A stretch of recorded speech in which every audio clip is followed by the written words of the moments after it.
what is actually the case of you play 1 hour of netball every week max. You're in the gym probably 10 to 15 hours each week working, lifting heavy weights, working on different types of physical movement, and you're on the court bashing each other in training because you know on the weekend you're going to get so much worse from the opposition. I love being a challenger club, a startup club, and I love that our club made it to the first SSN Grand Final as 11 months old. On the flip side of that, I love that our coach is part of one of the biggest legacies in Suncorp Super Netball, having coached the Swifts for 17 years or 15 years. So in that sense, I feel like we have a rich history, but we're just branching out in a different direction, and I love the way that we are branching out. The Giants mentality is very much insular.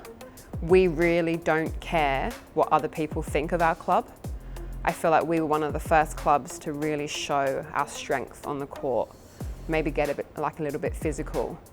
But we know that firstly, we're good humans, but secondly, we train our butts off every week and we put our bodies on the line for the ball because we want to win.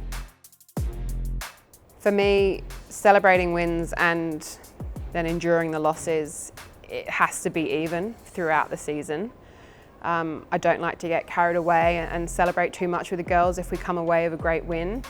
I think banking that and storing that in the back of the mind is valuable as you journey into the season, but I think you have to take a win and a loss with a pinch of salt because it's all part of the journey. And you know, if you want to win the premiership, it's not just about that one game, it's about enjoying every step of that journey. I think everyone would be lying if you don't think about moments in finals where you haven't won. For instance, the 2021 Grand Final, Giants versus Swifts, you know, a derby Grand Final for the first time ever. To lose that was bitterly disappointing because we'd had such a good journey through that season.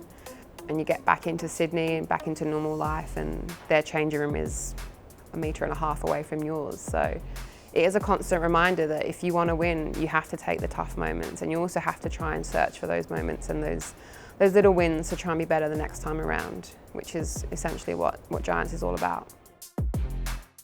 I think the perception that is almost painted of the professional game in Australia is that you've played at school, you've played with a group of girl mates, and now all of a sudden you're just kind of cast on TV every week, wearing a dress, playing a sport where it is called non-contact, and a female-only sport, I guess, versus what is actually the case of you play 1 hour of netball every week max.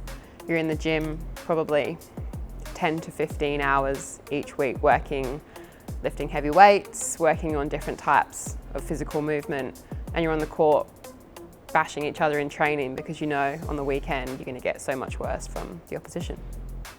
I think the best word to describe the athletes that suit up for a Super Netball game every week would be physical, determined, trained professionals.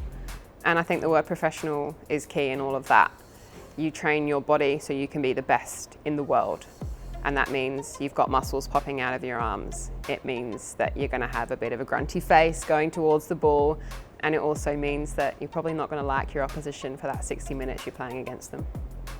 I think part of the legacy that I want to leave is having created a culture at the Giants and being one of the 8 teams in the SSN that is always challenging. Challenging for moments, challenging for wins, and challenging to promote female sport essentially in Australia, around the world, and challenging, you know, young people to push and achieve for their dreams. I dreamt of being a professional netball player when I was 7 years old. There wasn't a professional league, but that's what I knew I wanted to do, and I want my legacy to, you know, to be to those young people who might have the same dream as me.